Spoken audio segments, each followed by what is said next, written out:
కేటీఆర్ ను అరెస్టు చేయకుండా బీజేపీ అడ్డుకుంటుందనేది తప్పుడు ప్రచారమన్నారు కేంద్ర మంత్రి BJP state chief Kishan Reddy. KTR కేంద్రంలో ఎవరిని కలవలేదని చెప్పారు. ఇక ప్రజాస్వామ్యంలో ఎవరికైనా కలవచ్చని చెప్పారు. గవర్నర్ ఏ సంతకం పెడుతున్నారని కేంద్రం పర్యవేక్షిస్తుందా అని ప్రశ్నించారు కిషన్ రెడ్డి. శాసనసభ్యుడు ఒక మాజీ మంత్రి వచ్చినప్పుడు కలిసి ఉండొచ్చు, తప్పలేదు. అది కలవడంలో మా పార్టీ నా దగ్గరికి ఎంతోమంది అనేక పార్టీలు వస్తారు. నేను కేంద్ర మంత్రిని, ఎవరు వచ్చినా నేను నో అనను. నేను అందుబాటులో ఉంటే తప్పకుండా కలుస్తాను. ఎవరిని కలవడం తప్పులేదు. టీఆర్ఎస్ పార్టీకే తప్పు. ఆయన ప్రధానమంత్రిగా హైదరాబాద్కు వస్తే కలవడు, ముఖ్యమంత్రిగా ఉండి అనేక ప్రారంభోత్సవాలు చేస్తే రాడు, విద్యుత్ పరిశ్రమలు విద్యుత్ కంపెనీలు ప్రారంభోత్సవం వస్తే రాడు.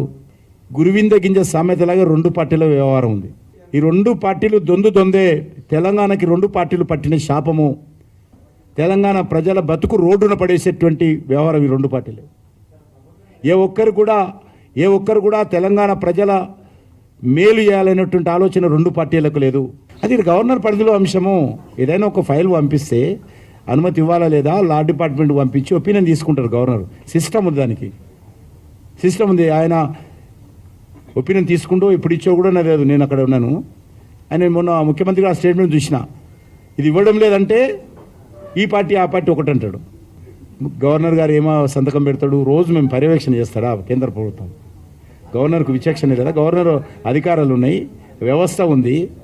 గవర్నర్కు అన్ని రకాల సలహాలు ఇచ్చేటువంటి వ్యవస్థ ఉంది. లీగల్ ఒపీనియన్ తీసుకుంటారు. నాకు తెలిసినంత వరకు ఇది ఏమిచ్చాడో తెలియదు, ఆ కాగితంలో ఏముందో కూడా తెలియదు, గవర్నమెంట్ ఏం పంపించారో కూడా తెలియదు.